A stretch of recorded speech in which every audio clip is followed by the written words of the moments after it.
Hi, Traci Bogan, Dreampreneur, and welcome to my office in Scottsdale, Arizona. I just got off of a very interesting telephone call and I wanted to share it with you. It's based on being mindful of the seeds that you plant, for you never know the fruits that will grow. And here's a fun example of that.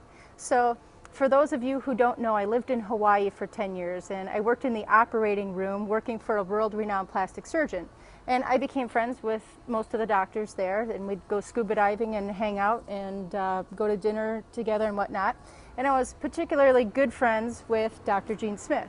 And one day I was hiding out in his office like I always did, and he knew whenever I did that I had a little bit of a hangover. And one day he walked in and caught me reading his list of goals that were there.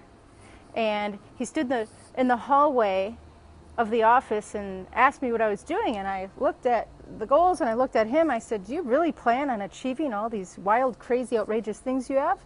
And he explained to me that the ones that were ticked in black are the things that he had accomplished already, and the ones in white were things that he had yet to do, and that yes, in his lifetime he had intended on achieving everything on the list.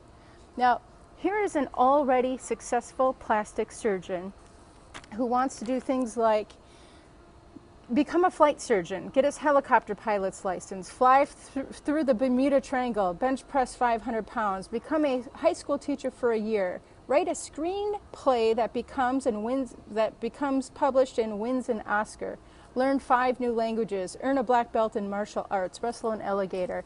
His list goes on and on and on to the tune of 5 pages. That day, in his office, he looked at me and says, "Traci, I think you're on a bad road. You're going out a lot.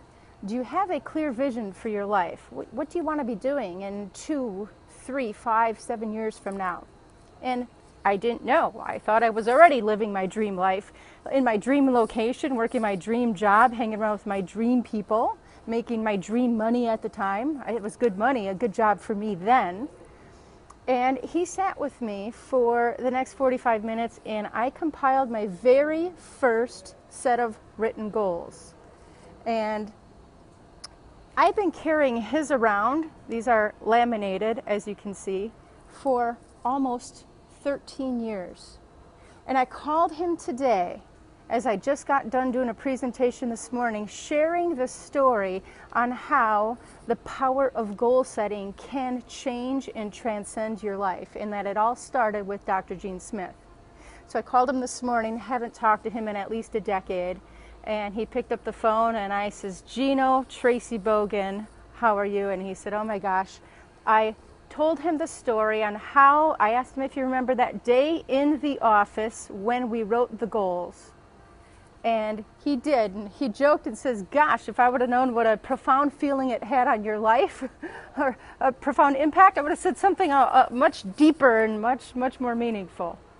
So the moral of the story is, Gene Smith had no idea when he shared with me a simple little habit that he instilled in his own life. He had no idea that when he shared it with me all these years later, I would be a teacher and a master of achieving goals, and that I would have shared his passion with thousands of others around the world.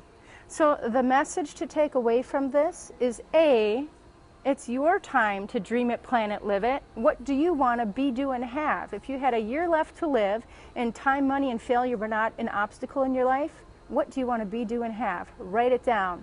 And number 2, be mindful of the seeds that you plant, for you never know the fruits that will grow. I hope you got a little inspiration from this, and remember, it is your turn to dream it, plan it, live it, and I hope that you do.